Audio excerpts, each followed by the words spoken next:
What do an umbrella, a shark, a houseplant, the brake pads in a mining truck and a smoke detector have in common?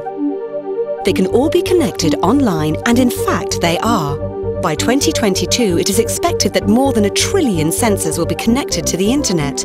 If all things are connected, it will shift the way we do business and use resources, and will eventually yield massive amounts of data. But who owns this data and how safely will it be kept? By 2020, around 22% of the world's cars will be connected to the internet. That's 290 million vehicles.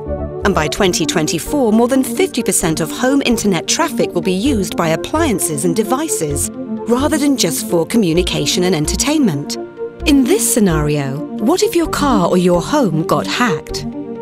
The Internet of Things raises huge questions on privacy and security that have to be addressed by governments, corporations and consumers. But if we get things right, it will also bring unprecedented efficiency to processes that will no longer be offline. Imagine cows in a farm being monitored to obtain health reports that will help farmers feed them better, or tracking the behavior of complex industrial machinery, preventing accidents and shortening downtime for maintenance.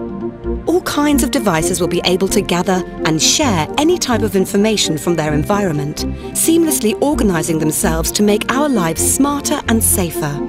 A world where all things are connected is going to bring endless opportunities for most human activities.